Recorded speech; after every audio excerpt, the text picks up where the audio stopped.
رمضان میں 5 طرح کے لوگوں کا نکاح کیوں ٹوٹ جاتا ہے؟ بسم اللہ الرحمن الرحیم۔ السلام علیکم ورحمۃ اللہ وبرکاتہ۔ میری پیاری بہنوں اور میرے اسلامی بھائیوں، آج کا بیان بہت ہی خاص ہونے والا ہے، کیونکہ آج ہم ایک ایسے موضوع پر بات کرنے جا رہے ہیں جس کی طرف اکثر لوگ رمضان میں بھی دھیان نہیں دیتے اور پھر ساری زندگی پچھتاتے رہتے ہیں، افسوس کرتے رہتے ہیں۔ آج میں آپ کو بتاؤں گی کہ رمضان میں 5 طرح کے لوگوں کا نکاح کیوں ٹوٹ جاتا ہے، کیوں خود بخود ٹوٹتا ہے۔ یاد رکھیں، رمضان صرف عبادت کا مہینہ نہیں، یہ اپنے لفظوں، اپنے رویوں اور اپنے فیصلوں کو تولنے کا مہینہ بھی ہے، مگر اسی مہینے میں کچھ غلط قدم ایسے اٹھ جاتے ہیں جو برسوں کے رشتوں کو لمحوں میں بکھیر دیتے ہیں۔ اللہ کا فرمان ہمیں یہ سمجھاتا ہے کہ حدوں کی حفاظت کی جائے، کیونکہ جب حدیں پامال ہوتی ہیں تو سب سے پہلے رشتے ٹوٹتے ہیں۔ قریبی رشتے، وہ رشتے جو دل کے بالکل قریب ہوتے ہیں، وہ بکھر جاتے ہیں۔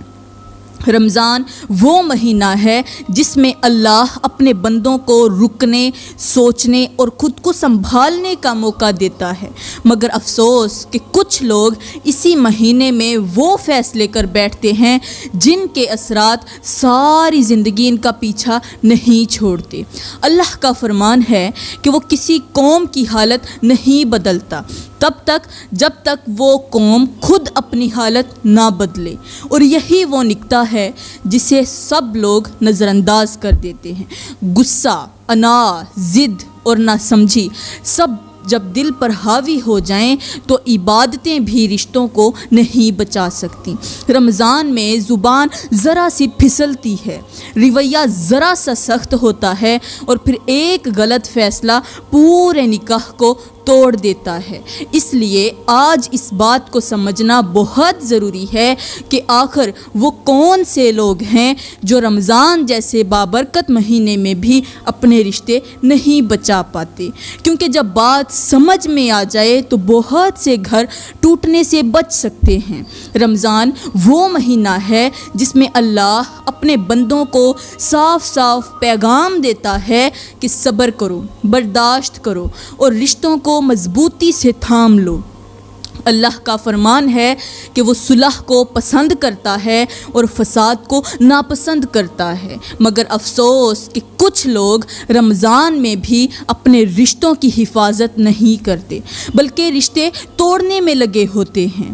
کوئی غصے میں طلاق کا لفظ زبان پر لے آتا ہے، کوئی ضد میں آ کر علیحدگی کی دھمکی دیتا ہے، کوئی انا کے سہارے بیوی کو دیوار سے لگا دیتا ہے اور کوئی خاموشی کو سزا بنا لیتا ہے۔ میرے کریم نبی نے فرمایا کہ اللہ کے نزدیک حلال چیزوں میں سب سے ناپسندیدہ چیز طلاق ہے، مگر ہم نے اسے غصے کا ہتھیار بنا لیا۔ رمضان میں زبان پر تالا ہونا چاہیے تھا، مگر یہی زبان رشتوں کو کاٹنے لگی، تلوار بن گئی۔ دل نرم ہونے چاہیے تھے، مگر وہی دل پتھر بن گئے۔ عبادتیں ہو رہی ہیں مگر اخلاق غائب ہیں، روزے بھی رکھے جا رہے ہیں مگر صبر ٹوٹ رہا ہے، اور جب صبر ٹوٹتا ہے تو نکاح بھی ٹوٹ جاتا ہے۔ اس لیے سمجھنے کی بات یہ ہے کہ جو لوگ رمضان میں بھی اپنے نفس کو نہیں روکتے، اپنے لفظوں کو نہیں تولتے اور اپنے فیصلوں کو اللہ کے حکم کے تابع نہیں کرتے، وہی لوگ اس بابرکت مہینے میں بھی اپنے گھروں کو اجاڑ بیٹھتے ہیں، کیونکہ رشتہ عبادت سے نہیں بلکہ اخلاق سے بچتا ہے، اور رمضان اصل میں اسی اخلاق کی آزمائش کا مہینہ ہے۔ میرے اسلامی بھائیوں، آج کے بیان کا عنوان اپنے ذہن میں رکھنا ہے کہ رمضان میں 5 طرح کے لوگوں کا نکاح کیوں ٹوٹ جاتا ہے، مگر اس گہری بات کی طرف آنے سے پہلے میں آپ کو رمضان کی فضیلت کے بارے میں بتانا چاہتی ہوں، کیونکہ ظاہر ہے اللہ کا مہینہ آ رہا ہے اور جس مہینے میں ہم داخل ہونے جا رہے ہیں اس کی قدر، اس کی عظمت اور اس کا مقام جاننا بھی تو بہت ضروری ہے۔ ہمارے کریم نبی نے فرمایا کہ شعبان میرا مہینہ ہے اور رمضان میرے اللہ کا مہینہ ہے۔ اب ذرا غور کریں کہ جس مہینے کو اللہ اپنے ساتھ منسوب فرما رہا ہے وہ مہینہ عام کیسے ہو سکتا ہے؟ یہ وہ وقت ہے جس میں اللہ اپنے بندوں کو قریب آنے کا موقع دیتا ہے، گناہوں سے رکنے کا راستہ دکھاتا ہے اور بگڑے ہوئے معاملات کو سنبھالنے کا دروازہ کھول دیتا ہے۔ رمضان کی فضیلت یہ ہے کہ اس میں دل نرم کیے جائیں، نفس کو قابو میں رکھا جائے اور رشتوں کو بچانے کا درس دیا جائے۔ یہی وہ مہینہ ہے جس میں صبر، برداشت اور حسن اخلاق کی اصل پہچان سامنے آتی ہے، مگر افسوس کہ کچھ لوگ اسی مہینے کی برکت کو نہیں سمجھتے، عبادت کو پکڑ تو لیتے ہیں مگر اخلاق کو چھوڑ دیتے ہیں، اور پھر یہی غفلت آگے چل کر رشتوں کی ٹوٹ پھوٹ کا سبب بن جاتی ہے۔ اسی لیے رمضان کی فضیلت کو سمجھنا بہت ضروری ہے تاکہ جب ہم اس مہینے میں داخل ہوں تو صرف روزے ہی نہ رکھیں بلکہ اپنے گھروں، اپنے لفظوں اور اپنے رشتوں کو بھی حفاظت کے ساتھ رکھ سکیں، کیونکہ جس نے رمضان کی قدر کو پہچان لیا وہ بچ گیا اور جس نے نظر انداز کیا وہ نقصان میں پڑ گیا۔ میری پیاری بہنوں، کیا آپ جانتی ہیں کہ رمضان کا پہلا روزہ کب سے لاگو ہوا اور سب سے پہلے روزہ کس نے رکھا اور پھر وہ روزہ کیسے رکھا؟ کہتے ہیں کہ حضرت شیس علیہ السلام کے دور میں ایک بہت ہی بڑا قحط پڑ گیا تھا، ایسا قحط کہ زمین کی پیداوار ختم ہو گئی، کھیت سوکھ گئے، ہریالی ختم ہو گئی، اناج ناپید ہو گیا، لوگ ایک ایک دانے کو ترسنے لگے۔ مائیں اپنے بچوں کو دیکھ کر روتی تھیں کیونکہ ان کے بچے بھوک سے بلکتے تھے اور مائیں ان کو بھوک سے بلکتا ہوا روتا ہوا دیکھ نہیں پاتی تھی۔ باپ بے بسی سے آسمان کی طرف ہاتھ اٹھاتے تھے، جانور بھی بھوک سے مرنے لگے تھے، بستیوں میں سناٹا تھا اور دلوں میں خوف۔ اسی زمانے میں ایک ملک ایسا بھی تھا جہاں اللہ نے نسبتاً آسانی دے رکھی تھی۔ وہاں کے بادشاہ نے اپنے تمام لوگوں کو یعنی پوری قوم کو، سلطنت کو اکٹھا کیا اور اعلان کیا کہ میرے ملک میں رہنے والے لوگوں، کیا تم جانتے ہو کہ ہمارے پڑوسی ملک میں غربت نے ڈیرے ڈال رکھے ہیں، لوگ بھوک سے مر رہے ہیں، کھانے کو کچھ نہیں ہے، بچے بلک رہے ہیں، عورتیں آنسو بہا رہی ہیں اور یہ سب کچھ اللہ کی نگاہوں کے سامنے ہو رہا ہے۔ بادشاہ نے کہا کہ میں تمہیں ایک راستہ بتاتا ہوں، ایک ایسا راستہ جس سے اللہ کو بھی راضی کیا جا سکتا ہے اور انسانیت کی خدمت بھی ہو سکتی ہے، ان کا سہارا بھی مل سکتا ہے، ان کو مدد بھی مل سکتی ہے۔ اس نے کہا میرا حکم ہے کہ تم دن میں ایک وقت کی روٹی خود کھاؤ اور دوسرے وقت کی روٹی اپنے پڑوسی غریبوں میں بانٹ دو، اس نیت کے ساتھ کہ یہ بھوک اللہ کو منانے کا ذریعہ بنے اور ان مظلوموں کی فریاد اللہ تک پہنچے۔ بادشاہ کی یہ باتیں سن کر لوگوں کے دل نرم ہو گئے، کسی نے اعتراض نہیں کیا، کسی نے سوال بھی نہیں اٹھایا، بلکہ لوگوں نے خوشی خوشی اس حکم کو قبول کیا۔ پھر ایسا ہوا کہ لوگ صبح کا کھانا تیار کرتے، روٹیاں بناتے، سالن بناتے اور اسے دوسرے ملک کی طرف بھیج دیتے۔ شام کو خود سادہ سا کھانا کھا لیتے، کوئی دن بھر بھوکا رہتا، کوئی آدھا دن بھوکا رہتا، کسی کے دل میں شکایت نہ تھی کیونکہ نیت اللہ کو راضی کرنے کی تھی۔ دن گزرتے گئے، بھوک جسموں کو کمزور کر رہی تھی مگر دل مضبوط ہو رہے تھے، غرور ٹوٹ رہا تھا، نفس جھک رہا تھا، انسان کو انسان کی تکلیف محسوس ہونے لگی تھی، اور یہی وہ کیفیت تھی جو میرے اللہ کو سب سے زیادہ پسند تھی۔ کہتے ہیں کہ یہ عمل اللہ کو اتنا پسند آیا کہ اللہ تعالیٰ نے اسی دور کے نبی کے پاس وحی بھیجی اور فرمایا میں اس بھوک کو عبادت قرار دیتا ہوں، میں اس ضبط نفس کو اپنے قریب آنے کا ذریعہ بناتا ہوں، میں اس عمل کو روزہ قرار دیتا ہوں تاکہ آنے والی نسلیں یہ سمجھ سکیں کہ بھوک صرف سزا نہیں بلکہ تربیت ہے، بلکہ ثواب ہے، صرف تکلیف نہیں بلکہ رحمت ہے، اور صرف رکنے کا نام نہیں بلکہ جڑنے کا راستہ ہے، وہ کس سے؟ اللہ کے ساتھ۔ اور یہی وہ بنیاد تھی جس پر روزے کا تصور قائم ہوا کہ انسان خود کو روکے، دوسروں کو احساس کرے اور اللہ کے حکم کے آگے جھک جائے۔ میری پیاری بہنوں اور میرے اسلامی بھائیوں، ہمارے نبی کا فرمان ہے کہ خوش قسمت لوگ ہیں وہ جو رمضان کی قدر کرتے ہیں، اللہ کے مہمان کو عزت دیتے ہیں، اس کا ویلکم کرتے ہیں۔ اور اللہ تعالیٰ کے مہمان کو عزت دینے کا مطلب یہ ہے کہ وہ رمضان میں روزے رکھنے سے پہلے اپنے آپ کو گناہوں سے روکتے ہیں، خاص طور پر ان گناہوں سے جن کی وجہ سے عبادت کا نور بھی بجھ جاتا ہے۔ میرے اسلامی بھائیوں، میرے کریم نبی نے فرمایا کہ جس شخص کے اندر یہ 5 گناہ ہوں اور وہ توبہ کیے بغیر روزہ رکھے تو حقیقت میں وہ روزے کا احترام نہیں کر پاتا۔ اگر وہ توبہ نہ کرے اور اس کے روزے قبول نہیں ہوں گے، کیونکہ روزہ صرف بھوکا رہنے کا نام نہیں بلکہ دل، زبان اور عمل کو پاک کرنے کا نام بھی ہے۔ صحابہ کرام نے عرض کی، یا رسول اللہ، وہ 5 گناہ کون سے ہیں؟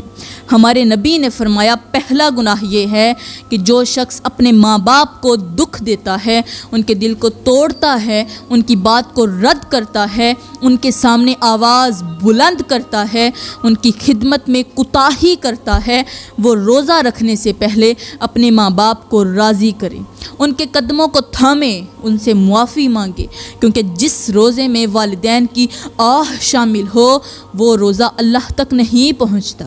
ماں باپ کی ناراضی کے ساتھ عبادتیں وزن نہیں رکھتی۔ اس لیے میرے اسلامی بھائیوں، اگر تم چاہتے ہو کہ تمہارا روزہ آسمان تک جائے تو سب سے پہلے اس دل کو جوڑو جس کے ذریعے تم دنیا میں آئے ہو۔ پھر صحابہ کرام نے عرض کی، یا رسول اللہ، دوسرا گناہ کون سا ہے؟ میرے کریم نبی نے فرمایا، دوسرا گناہ شرک ہے۔ جو شخص اللہ کے سوا کسی غیر کے آگے اپنی پیشانی جھکاتا ہے، کسی انسان، کسی مزار، کسی طاقت، کسی دولت کو اللہ کے برابر سمجھ لیتا ہے، وہ شرک کرتا ہے۔ اور جو شرک کے ساتھ روزہ رکھے وہ روزے کی روح سے خالی ہوتا ہے۔ اس لیے میرے اسلامی بھائیوں، روزہ رکھنے سے پہلے اس گناہ سے توبہ کرو، اپنے دل کو صاف کرو، اپنی پیشانی کو صرف اللہ کے لیے مخصوص کرو، کیونکہ شرک کے ساتھ کوئی عبادت قبول نہیں ہوتی۔ پھر صحابہ کرام نے عرض کی، یا رسول اللہ، تیسرا گناہ کون سا ہے؟ میرے کریم نبی نے فرمایا، تیسرا گناہ رشتہ داروں سے تعلق ختم کرنا ہے۔ یہ بہت ہی سخت گناہ ہے۔ یہ وہ گناہ ہے جو گھر اجاڑ دیتا ہے، دلوں میں نفرت بھر دیتا ہے اور عبادتوں کے نور کو ختم کر دیتا ہے۔ عبادتوں کے دروازے بند ہو جاتے ہیں۔ اگر تم چاہتے ہو کہ رمضان تم پر راضی ہو کر جائے، اگر تم چاہتے ہو کہ رمضان تمہارے حق میں، روزے تمہارے حق میں گواہی دیں، تو سب سے پہلے اس گناہ سے توبہ کرو، ٹوٹے رشتوں کو جوڑو، ناراض دلوں کو مناؤ، کیونکہ جس گھر میں رشتے ٹوٹے ہوں وہاں عبادتیں بھی ادھوری رہتی ہیں، اور جس دل میں کینہ ہو وہاں روزے کا نور ٹھہر نہیں پاتا۔ صحابہ کرام نے عرض کی، یا رسول اللہ، چوتھا اور پانچواں گناہ کون سا ہے؟ ہمارے کریم نبی نے فرمایا، صحابہ، چوتھا گناہ ظلم ہے۔ وہ شخص جو کسی پر ہاتھ سے، زبان سے یا اختیار سے ظلم کرتا ہے، کسی کا حق دباتا ہے، کمزور کو کچلتا ہے، بیوی پر زیادتی کرتا ہے، اولاد کو ڈراتا ہے، ملازم کو حقیر سمجھتا ہے، یا کسی کا مال ناحق کھا جاتا ہے، وہ اگر روزے رکھے بھی تو اس کے روزے کی روح زخمی ہوتی ہے، کیونکہ اللہ ظلم کو پسند نہیں کرتا۔ میرے کریم نبی نے سمجھایا کہ رمضان صبر اور عدل کا مہینہ ہے، مگر جو شخص روزے کی حالت میں بھی دوسروں کو رلاتا ہے وہ اللہ کے دربار میں اپنی فریاد خود کمزور کر لیتا ہے۔ اس لیے روزے رکھنے سے پہلے ظلم چھوڑو، معافی مانگو، حق واپس کرو، کیونکہ جس کے دل میں ظلم ہو اس کے دل میں سکون نہیں ٹھہرتا۔ پھر صحابہ کرام نے عرض کیا، یا رسول اللہ، پانچواں گناہ کون سا ہے؟ میرے کریم نبی نے فرمایا، پانچواں گناہ تکبر ہے۔ اپنے آپ کو بڑا سمجھنا، دوسروں کو حقیر جاننا، اپنی عبادت پر ناز کرنا، اپنے روزوں پر گھمنڈ کرنا اور یہ سمجھ لینا کہ ہم تو بہت نیک ہیں۔ یہ تکبر اللہ کو سب سے زیادہ ناپسند ہے، کیونکہ تکبر وہ گناہ ہے جس نے شیطان کو برباد کیا۔ میرے کریم نبی نے فرمایا، جس دل میں رائی کے دانے کے برابر بھی تکبر ہوگا وہ دل سکون سے محروم رہے گا۔ تو میرے اسلامی بھائیوں اور میری پیاری بہنوں، ذرا اپنے حال پر غور کرو۔ آج ہم انہی گناہوں میں ڈوبے ہوئے ہیں۔ ماں باپ کو دکھ دیتے ہیں اور کہتے ہیں دعائیں قبول نہیں ہوتی، دکھ بھی دیتے ہیں اور یہ بھی سوچتے ہیں کہ ہماری دعائیں قبول نہیں ہوتی، رشتے توڑ بھی دیتے ہیں اور کہتے ہیں دل بے چین ہے، ظلم بھی کرتے ہیں اور یہ بھی کہتے ہیں کہ نماز میں لذت نہیں، تکبر بھی کرتے ہیں اور کہتے ہیں سکون نہیں ملتا۔ یاد رکھو، مسئلہ روزے کا نہیں، مسئلہ دل کا ہے، مسئلہ نماز کا نہیں، مسئلہ نیت کا ہے۔ جب تک یہ 5 گناہ تمہارے اندر زندہ رہیں گے تب تک عبادتیں بھی ہمیں سکون نہیں دے سکتی۔ اسی لیے آج کے لوگ کہتے ہیں ہم روزہ رکھتے ہیں مگر دل بے چین ہے، ہم نماز پڑھتے ہیں مگر ذہن پریشان ہے، کیونکہ عبادت کے ساتھ اصلاح نہیں، عمل کے ساتھ توبہ نہیں اور روزے کے ساتھ اخلاق نہیں۔ اگر تم چاہتے ہو کہ رمضان تمہیں سکون دے، اگر تم چاہتے ہو کہ نماز تمہارے دل کو ٹھنڈا کرے تو ان 5 گناہوں سے نکل آؤ، ورنہ روزے رہ جائیں گے، نمازیں رہ جائیں گی مگر دل خالی ہی رہے گا۔ میری پیاری بہنوں، اب میں آپ کو بتاتی ہوں کہ رمضان میں 5 طرح کے لوگوں کا نکاح کیوں ٹوٹ جاتا ہے۔ پہلی قسم کے وہ لوگ ہیں جو رمضان میں بھی اپنی زبان کو قابو میں نہیں رکھتے۔ سحری کے وقت نیند کا غصہ، افطاری کے وقت بھوک کی چڑچڑاہٹ، یہ سب مل کر زبان سے ایسے جملے نکلوا دیتے ہیں جو دل میں تیر کی طرح لگتے ہیں۔ پھر وہی تلخ جملے آگے چل کر جھگڑے کو بڑا کرتے ہیں، بات بڑھتی ہے، بے عزتی ہوتی ہے، رشتہ کمزور ہوتا ہے اور کئی گھروں میں یہ بات یہاں تک پہنچ جاتی ہے کہ الگ رہنے کی بات شروع ہو جاتی ہے۔ دوسری قسم کے وہ لوگ ہیں جو رمضان میں بھی اپنے گھر کے حق ادا نہیں کرتے، یعنی عبادت اپنی جگہ مگر بیوی کا حق، بچوں کا حق، یہ بھی تو حق ہے نا، مگر یہ لوگ یا تو بیوی کو بالکل نظر انداز کرتے ہیں یا گھر کا نظام توڑ دیتے ہیں۔ سحری کے اور افطاری پر تعاون کی بجائے حکم چلتا ہے، احترام کی بجائے ڈانٹ ڈپٹ ہوتی ہے، اور پھر روز روز کی یہی بے قدری دلوں میں دوری ڈال دیتی ہے، اور دوری جب بڑھتی ہے تو نوبت طلاق تک آ جاتی ہے۔ جب نوبت طلاق کی آتی ہے تو نکاح ٹوٹنے کے قریب آ جاتا ہے۔ تیسری قسم کے وہ لوگ ہیں جو رمضان میں بھی بدگمانی نہیں چھوڑتے، ہر ہنسی کو غلط معنی دینا، ہر خاموشی کو الزام سمجھنا اور پھر اس پر جھگڑا کرنا، یہ وہ آگ ہے جو گھر کو اندر سے جلاتی ہے، کیونکہ جب اعتماد ختم ہوتا ہے تو رشتہ صرف نام کا رہ جاتا ہے۔ پھر ذرا سا موقع ملتا ہے تو لوگ کہتے ہیں بس اب نہیں رہنا، اور اسی بدگمانی کی وجہ سے کئی نکاح ٹوٹ جاتے ہیں۔